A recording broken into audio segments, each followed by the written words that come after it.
جياشي لبي تخطاتاليت لبول الزانتا دراسي بنيام في السهاتيون تراقي تسفيت قبل ميكائيل مبل 34 كفال نعاق زقات أمدي هندبت حتتا أبعينتو آتي واصل زنبرة يترف نفقري زحتوا من إسيات عينتم زوج قلاون بوازا فزازا كريو مايكونن كارمل بزعباتي بأصابعتو تتصحيفو بمنقد نوح زبصحا دبدابيتات تزارب منبارا إسرائيل طرطاري نبرون مخنياتو كارمل هياب مخانو سمايا حبيراتو أنت إسرائيل؟ ساعتها هندبت مستعذبت كم مقمتيا بدديلا تسات ساعة عسرتنا يمشيت مخانقون أيكون ناسن بيدوا أبقى إسرائيل من مسميعيت سلازي رأيتيا نفقر زحت نزلو نسو يكون المالدي نبقى مراز مزاحتو نبراء سميعتا خيك الشح سلاز تسكفت دمايا كم زمسيه ممخنيتا فتيرا كابكر إسرائيل كترحق زو السنات إسرائيل حوي كي تردى أننا نديدا ساعة كيدو كم زمسيه زي فلت شبد بدبلات انتاي موت أقمالو مسحاو خندي غزالخي أنا دماغهم زي نبرتهم كلا عبز دلي منسيات هيكونكو بمبال توازيو تفرهن ديخي إلو حتى دا بزعب انتاي كارمل ستردى أخت مسلاي دليتن دي أولد كابتم كند زفرحوخن فترة حاد ود تبعتاي ليه قوي لامست أمتتو ملسي خمزي بالله تجنزيبو زربو قتلا مهان حق غنيخن أبصقم زودقت قوالن تاريخها قدن بدحرت تصقم ود تبعتاي كللو إذا دما أبصقم قوالن سيت قداماي تتقاس فترة ود مخاني يزبر حلقة أبا لغاي تردانن بلتو نيمسل زي كونه كابلبا سلا زي تردى عمروخن غزا حسب قدلو خوينو تسامعني زلخون هاي تمثلني خي نغيد أبزر السي قال معلتي عسفحنا نعلن بدديلو تنسى كارمل نقوس راح تخفت انكلا أبتحت معصو وديقانز أنا حتى دبداب قلتيفا العدتا دبداب خمصا خابز جمر ندحر مستير نفسان سدادن كتحلو يوديتن سنايتن نابسرح كياتوا أغدي ما يبوتا سراح تركب زنبرت انتاي زقبر زولو زودي زتعشقت ستاريت قلابيت عنا تأمتت مس نفسها انصرصرت تمال مسوخم زي مسخو اقري صحافه دبداب بسرح دربي لي خي ميت غميتين اسرائيل እና ወንጀለት ክትحسب ጀመረት ዝወድ እንታይ خباي ጽበዘሉ አነ ንፍቅርካ ሓቶ ወይስ ንደብዳቤ መልስኸት ዘለዓለቶም ሕቶታት ከይመለሰት ሰታሪት ናብ ምኽፋት ኣትወት كم ያለኸ ካርመል ጽባቕቲ بسلامتا ዝጅምር ጽሑፍ ብጠጠዋ ክትወድኦ ስለ ዘይትኽእል ናብ መቐመጥያ ብምሕላፍ ንባባ ቀጸለት أدناوتي مزقاب سانكي غتمثل زلخي كومنت زيتخوني ننز مصاك دبدابيتات نانببكي بزي ملسي ابداس حاوياي مغمتكيو دبدابز صرم ناي ودسا قالات كوقارص واسل زي دل زلايا دبدابيتاتي تتقبيلا كمتاز وحطتو زي تحبر لام كوينات اللي زلانا ولكي زلكي سويل كون كمبر ملسنت تتصحف الليون كم من ناكن دبداب خم عنتاتن عدي موالكن زخبرك كارمل سب انبر سيطان موادغي طفوني يبلني ربوين ترخبه أنا قنا سب زلزخونكو بسنك فقرغي موادغي كيف لو تكون النابس توقعسكي وقعز عليكم كوق حلي دين بران تكارمل حفتي حج السبلوكا تفيدني أبزغري أموري لي تنكترنا تمالالسك دقاسكوا خليكني ورنتاي كترخبيخي عماص سبن عماص اخلن كيدقاسي يحدر زبل مسلاي تفلط انديخي حاديو زي تفلطني زقبصن زنقصن كخون كارمل سمكن تتلاعلو وشتي بومبا خم تتكوسي السنبت زلخو سب كوينه مريت مخينبر تفرد نسلم تايغي كرسي معبل زاتو بحر خوينو خناوص يحدرني وعلن الله عينتي ابل عليخي خاب زودغ ندحرام صيو زلخو حما بحرن تتري ازي خم حزن كلي كم حمومنا يا امرو بيني كزاون كواي خفريد كني كارملي اغدي مبز صحف كل كدبداب هيوت حصار مخانا حبيرك نيره هجون كابز حق ازز فلا امر كوانت زي باللي نبيني هيوت كي تحصر نغنا سغا الله نسخد ما سغل يالكي بغمز انت قصيلا حد معلتي موتيك تسمع مخانك برقص بلك الله تدبدب دابا حقنيا فقرون امنتون زغلص منسي عارف الله زبل مذكرتا ኣብ ልዕሊ መቓብረይ ምስ ረኣኺ ብጣዓሳ ካብ ትልለው በጃኺ ህይወት ሂብክኒ ንዓኹን ህይወት ረኸቢ ካርመለይ እንታይ ክገብር ይኽደልየኒ ዘለኺ ንስኻ እምበር ንዓይ እንታይ ክኸውን ትደልየኒ ኣለኻ ዘይሓፍር ከኣዝስ ጠንቂለ ዲኻ ፍቅረካ ክብለካ ትደሊ ዘለኻ ብስምዒት ንበይና ተዛሪባ ንባባ ቀጸለት ዝተወፅዐ ሰብ መልኣክ ከሞት አንጸላልይዎ ህይወት ዝምነ ፍጡር ኣይትፈልጥን ዲኺ ጽቡቓት እንጠመትኽን መልሲ ከይትህባ መስጊድን ቤተ ክርስቲያንን ገዚተና ክንዴ ኣብ ክንዲ ንዓኺ ስለምንታይ ንፈጣሪኺ ክረግም እክደድ ህይወት ዘይፍትሓዊት ብምዃና ኣብ ልዕለይን ኣብ ልዕሊ ካልኦት ፍጡራትን ትወስዶ ዘላ ስጉምታ ኣየሕዝነክን ተወሳኺት ትኾነ ድኣ ስለምንታይ ኣብዛ ፍትሒ ዘይብላ ዓለም ፍትሓዊት ክትኾንን ተትፍትኒ ጽባቐ ክብርግጽ መልኣኽ መበለኪ ካርመለይ በጃኺ ለኪ ምስካ ፍለጢ ቢሮን ወረቐትን በዚሖምኒ ይኮንኩን ዝጽሕፈልክ ዘለኹ ዝርዳእክ እንተኾይኑ እቲ መጽሓፍ ዝጥቀመሉ ዘለኹ ወረቐት ልበይ እቲ ቀለም ድማ ደመ እዩ ብዋጋ ህይወተይን ትንፋሰይን የለይትን ቀጥርን ከይበልኩ ዝሓናጥጥ ዘለኹ ካርመል ኣይተሓዝለይ ኣብ መወዳእታ ስለ ዝበፅሓኩ ናይ ሎሚ ደብዳበይን ፅርፅሮት ዝበዝሐ እያ ህይወት ዶ ሂብክኒ ኢኺ ህይወተይ ንምምንዛዕ ድንዕ ትብል ዘለኺ ካርመል እናበልኩ እንተዓበድኩ ብዘይካ ዝብል ሰማዒ እንታይ ዶ ትረኽቢ ኢኺ ዕብዳን ብኸመይ ድዩ ዝጅምር ንዓመታት ዝጽለሎም ዘበን እምኒ ይድርብ እኳ ኢሎም እዮም ኣቦታትና ከም ዋዛ ንፍቕሪ ኢለ ዝጠመትክዋ ካርመል ጸላለን ተምጽያትለይ ክልተ ክሳራ ኣይኮነን ሰብ ንሰብ ከም እተፈጥረ ከመይ ኣቢል ክትዝንገዮ ፈጣሪ ንዓኺ መልክዕ እንተሂቡኪ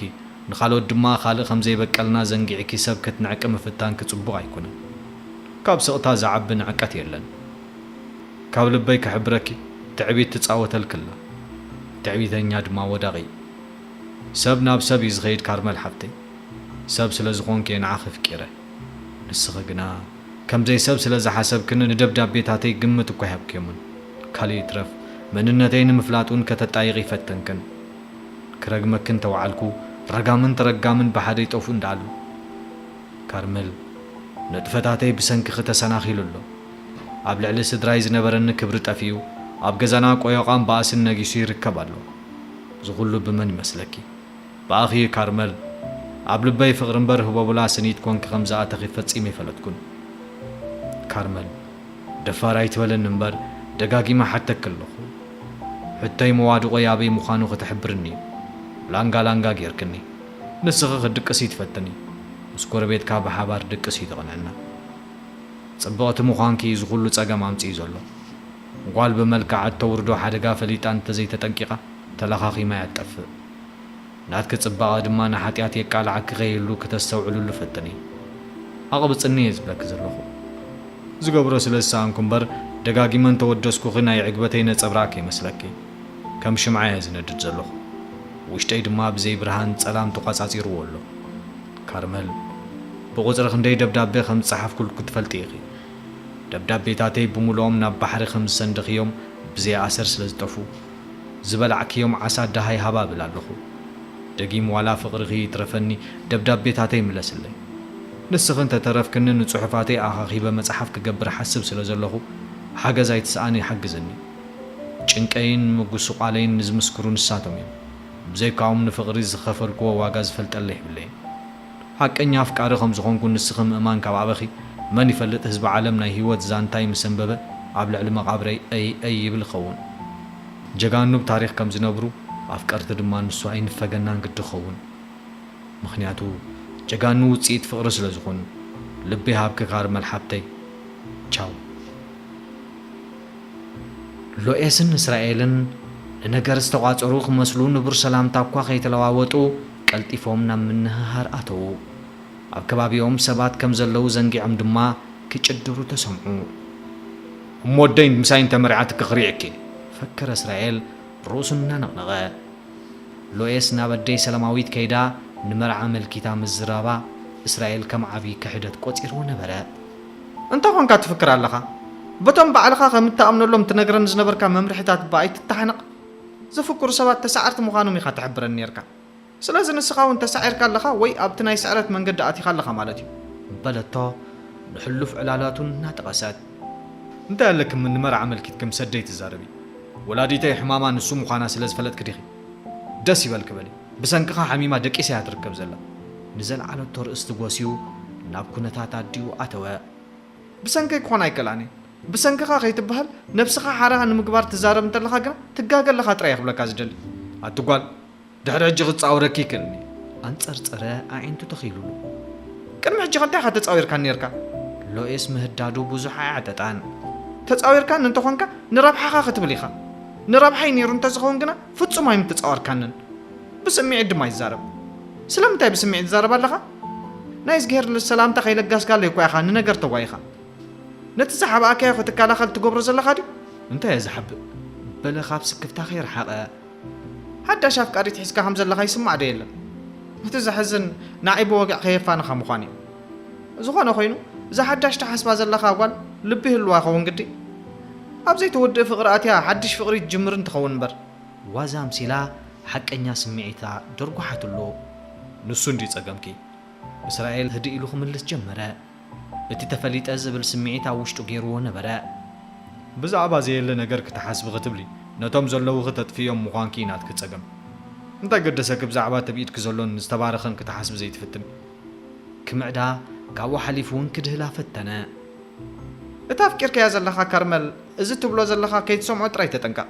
በለቶ ስምዒቱ ከተነብብ ኣተኪራ እናጠመጠቶ እስራኤል ድሕሪ ዝዘረባ ኣዒንቱ ፍጢጡ ጥራይ ክቕባሕብሕ ተራየ ኣንተ እንታይ ዓይነት ነውራሚ ክንስኺ በላ መን ካርመል እያ እዚኣ እስከ ንገርኒ ሉኤስ ብኣስተሓቃር ካብ ምጥማት ወፃኢ ዝበለቶ ይነበረን ሕጅስ ከዓ ሕሉፍ ሓሊፍክ ምስ ካርመል ጠርጢርክኒ ርእሱ እናነቕነቐ ኣባጨወ ካርመል ንሆ ዓርከይ ኣፍቂርዋ ዘሎን ደብዳበ መፅሓፍ ዝተሓጋገዞን ዘሎ ክጎርዞ እያ ኣነፀረላ ሎኤስ እቲ ዘረባ ኣዕሚቓ ክትሓስብ ደረኻ እቲ እስራኤል ዝብላ ዝነበረ ክተኣምኖ ይደልየትን ኖህ ዘፍቅራን ብደብዳበ ስምዒቱ ዝገልጸላን ጎርዞ ካርመል ምዃኑ ስማ ትፈልጦ ይብላን እስራኤል ንሎኤስ ኣፍጢጡ እናጠመተ ኣየነይቲ ካርመል እያ ተዛረብባ ብምባል ኣጓጠጠላ ኣፍቃሪት ሒዝካ ኣለኻ ዝብል ንእስራኤል ዘሰንበደ ናይ ሎኤስ ዘረባ ኣብ መወዳእታ ምህደሚ ንቓዕ ፈጠረሉ ካርመል ምባላ ጌጋ ስም ኢሉ ዝሓሰበ እስራኤል ተረጋጊኡ ከኽመስምስ ፈተነ ትስሓቕ ኣለኻ ተግባሩ ኣሕረቓ ድሓን ካባይ ትሕባእ እንዲመሲልካ ነይሩ ኣነ ግና ኩሉ በፂሐ ኣለኹ ሎኤስ ብመንፈስ ተሳዕርነት ጨደረት ሎኤስ እስራኤል ካልእ ጓል ኣፍቂሩ ከም ዘሎ ኣቢሜሌክ ሙሉእ ሓበሬታ ምስ ሃባ መሬት ዘቢጣ ካርመል ኣብ ትሰርሓሉ ሱፐርማርኬት በፅሐት እታ እስራኤል ደብዳበ ትፅሕፈላ ሰብ ምዃና ግና ኣይፈለጠትን እስራኤል ንካርመል ኣመልኪቱ ሙሉእ ሓበሬታ ምስ ሃባ ግና ኣብ ሓሸውየ ምእታዋ ፈለጠት እታ ኣብ ሱፐርማርኬት ሰላሚኳ ጎርዞ ካርመል ምዃኑ ስማ ይሓቢራትን መዳድያ ስማ ብምባል ኣብ ካልእ ጥርጣረ ተሸመት ድሕሪዚ ተወሳኺ ዘረባ ከይተዛረበት ካብ ዝተቐመጠቶ ብድድ በለት ከተረጋግፅ ከም ዘለዋ ፈሊጣ ነበረት ኮፍ ኣባበሊ ኣባጨው እስራኤል ዝብለኪ ዘለኹ ሰሚዕክኒ ዲኺ ካርመል መን ምዃና ዝዘከርክያ ትመስል ኣለኺ ላዕለዋይ ኢድ ዝሓዘ ዝመሰሎ እስራኤል ተበርጠጠላ ስም ተጋጊር ክኸውን ይኽእል እየ ካብዚ ተረፈ ግና ሓዳስ ኣፍቃሪት ከም ዝሓዝካ በፂሐ ኣለኹ በለት ጌጋኣ ከም ርድኡ ወሲዳ ትሚልክ እንዳይ ተሃውትቲ እዚ እኮ ይተሓሶትኪ እቶም ዝሓበሩኹ ሰባት ከጋጊኹ ዝገብርዎ ዘለዉ እዩ ንስኽኸ ሰማ ክሕብሩኹን ከለዉ ካብ ንምእማን ትጓየ ክትሓስብ ዘይትፍትኒ ንኖህ ዝፅሕፈሉ ዝነበርኩ ደብዳቤታት ተንብብዮ ነርኪ ኢኺ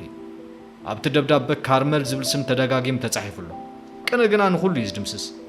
ብናይ ዓወት መንፈስ ስምዒቱ ገለጸ ድሓን ኩሉ ዝፈልጦ ደቓላ ሓኒቕክን ኣይትቕተላ ዝብል ምስል ኣሎ እንዲ ታሕቢእካ ትነብር እንተመሲልካ ብሓደ ኣለና ደው ኢላያ ትዛረብ ነይራ ኣይዶንገየትን ድማ ኣእዳዋ ነፂጋትሉ መንገዳ ጸረገት ድሓን ዲኽዳ ኣቢሜሌክ ንሎኤስ ምስ ረኸባ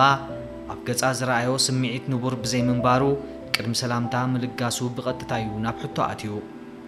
ድሌካ ኣለኹ ዝብል ምሕፅንታን ስምዒት ናይ ሎኤስን ድማ ቅሳነት ኣይሃብዎን ድሓን በለት ሎኤስ ብህድኣት ክትዛረብ ብምሕሳብ እንታይ ዳ ሃውይኽክኒ ኣቢሜሌክ ግብረ መልሳ ቅጭ ስለ ዘምፅኣሉ ንሕቶ ተሃወኸ ገለ ኮይናላ ብምባል ተብተብ ክብል ተገዲደ እምበር ዘይተርፍ ስራሕ ነይራትኒ እሞ ብገለባ ኾፍ ንበላ እንተ ኣቢ ኣብ መንገዲ ዲድና ጉዳይና ክዛረብ በለቶ ኣብ መንገዲ ምስ ተራኸቡ ከይደንጎዩ ናብ ዘረባ ብምእታዎም እቲ ኩነታት ክንዲ ህድእ ዘየብል ኮይኑ ብዙሕ ኣይትጨነቐሉ ዝበለት ሎኤስ ዝሓዘቶ ርእስቲ ኣብ መንገዲ ዝዝረብ ብዘይምንባሩ ሻሂ ናብ ዝሰትይሉ ቦታ መሪሓቶ ኸደት ኣይ ጉድ እንዴ ደኣ ገይረ ኮፍ ከይበሉ ተሃዊኻትሉን ዝነበረት ጉዳይ ኣንፈሰቶ ሎይስ ሓፍተይ ኣብ መንጎኣት ይኮለፋ ናይ ክልቴና ርክብ እስራኤል ተፈሊጦ ጸገም ከምጽእ ከም ዝኽእል ዝዘንጋዕ ክትመስል ኣለኺ ኣነ ብልዕለይ ዝወረደ ጸገም ስለ ዘሕዘነኒ ክሕግዘክ ዝፍትን ዘለኹ እምበር ንዓመታት ዝቐጸለ ጥቡቕ ዕርክነት ኣለና ዕርክነትና ድማ ካብ ክልቴና ሓሊፍ ናብ ስድራና በጽሒ ዓርከይ ዘይስና መግባራዊ ተግባር ስለ ዝፈጸመን ክትብደሊ ስለ ዘይብልክን እየ ምስጢር ነጊረኪ ከምኡ ዘግበረኒ ምኽንያት ናይ እስራኤል ኣካይዳ ፈሊጥኪ ዝያዳ ኸይትጉዲእ ዝምድናኺ ክትዕሪ ባህጊ ስለ ዘለኒ ካብዚ ወፃኢ እናደወልኪ ኣብ ሓደጋ ከተእትውኒ ይኮነን ምስ ዓርከይ ከይተባእስና ሓደራ ብለክ ኣለኹ መጠንቀቕቱን ምሕፅንቱን ድሕሪ ምሕባር ክትቕፅል ዕድል ሃባ ሓቂኻ ኢኻ ኣቢ ሓወይ ጌጋ ኣመነት ሎኤስ ኣነ እውን ነዚ ዝበልከ ኣብ ግምት ዘየእቱ ስለ ዘይኮንኩ ስጋት ክስማዓካ የብሎ እንተኾነ ካብ ዓቕመይ ንላዕሊ ጉዳይ ስለ ዘጋጥመኒ እየ ከተማኽረ እንደልየ ብምባል ፍቓድ ክህባ ቀዊላ ጠመተቶ እንታይ እዩ ብዙሕ ከይተገደሰ ሓተታ እስራኤል ተላሊዋ ዘሎ ጓል መን ምዃና ስማ ትፈልጣ ዲኻ ስማ ዘገድሰኪ ይኮነን ሎኤስ ኣነ ብዚ ጉዳይ እዚ ካብቲ ዝኸድክዎ ንላዕሊ ስድሪ ክውስኽ ኣይደልን እንታይ ደ ክብለክ ጸኒሐ ዘይተረዳእቶ ስለ ዝመሰሎ ቁጥዕኡ ገለጸ ብኻልእ ኣይኮንኩን ኣቢ ሓወይ ነታ ጓል ኣብ ስርሓ ከይደ ረኺበያ እየ ግና መን ኮይና ድያ ጸኒሓትኒ መን ኮይና ጸኒሓትኪ ንኽርኡ ረሲዑ ሓተታ ኖህ ዝበሃል መንእሰይ ትፈልጦ ዲኻ ንዘፍቅራ ጓል ንእስራኤል ደብዳቤ ጽሒፉ ኸርግጸሉ ዝፍትን ዘሎ ፈሊጠ ኣለኹ ዘረባ ኣይወዳእን ይህሞ ንሱ እታ ኣነ ኸይደ ዝረኸብኳ ጓል ንሳ እያ ስማ ትዝክራ ዲኻ ስማ ኣብ ዝኽረኣትወ ንእስራኤል ሓቲተ ክሕብረክ ክኽእል እየ ፈጺምካ ንዓ ኣልዒልካ ከይትዛረብ ብገርህ ኣልዒለሉ ስለ ዝኾንኩ ኣብ ጥርጣሪ ኸይንኣቱ ትምጥራ ይብል ካርመል ይስማ ጓል መን እያ ካርመል ስማ እታ እስራኤል ጠሚትዋ ዘሎ ጓል ኣይኮነትን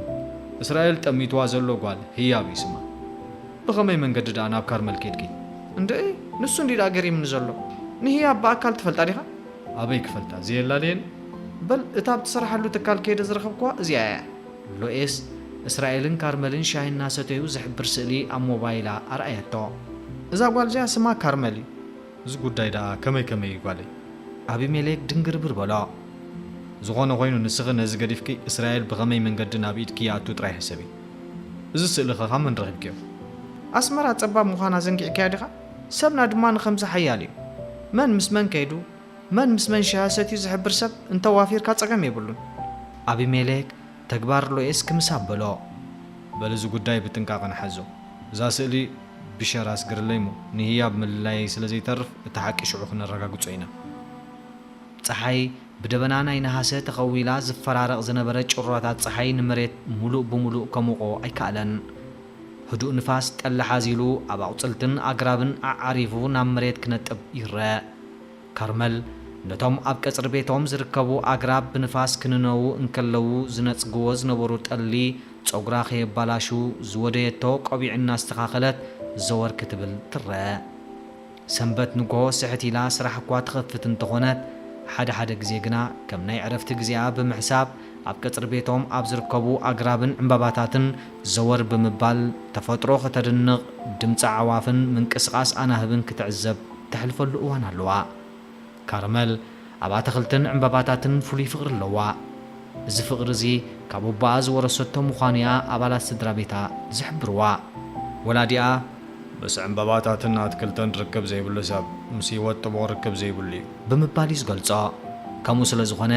ኣብ ዝውንኖ ቀጽሪ ቪላ መግለፂ ፍቕሩ ዝሕብር ዕምባባታትን ኣግራብን መሊኡ እዩ እቲ ቐጽሪ ካብቲ ፈጣሪ ዝቖሞ ገነት እታ ጽቡቕን ክፉእን እተፍልጦም ገነት እንተዘይኮይኑ ካልኦት ኣግራብ ዝተረፍዎ ኣይመስልን እዩ ካብ ዓይነት ፍሩታታት ፓፓዮ ኣራንሺ ለሚን መንደሪኒ ወይኒ ኮኽን ካልኦትን ክርከብዎ እንከለዉ ብሕብሮም ንዓይኒ ዝማርኹ ዝተፈላለዩ ዓይነት ዕምባባታት እውን ኣካል ናይቲ ምዕሩግ ቀጽሪ እዮም ካርመል ኣብቲ ንመካነ ዕምባባታትን ኣትክልትን ዘዘኻኽር ቀጽሪ ሸበጥ ተኸዲና ሓፂር ስረ ለቢሳን ጸጉራ ብቆቢዓ ማዓቂባን ዘወር ትብል ነበረት ደናጋኣን ኣስላፋን ፀሓይን ንፋስን ዘይሃረሞ ንሓድሽ ዝተላሕፀ ገረብ ዘዘኻኽር ይመስል ነበረ ካርመል ንስሙድ ኣላብ ቀጽሪ ቤቶም ነይራ እምበር ሓሳባ ሙሉእ ብምሉእ ዝገዝኦስ ናይ ኖህ ደብዳቤ ነይሩ እታ ሓዳስ ተቐበለታ ደብዳቤ نأمنتان أتحساسبان كتغيير استدانادنت صحفت خوينها رخيباتا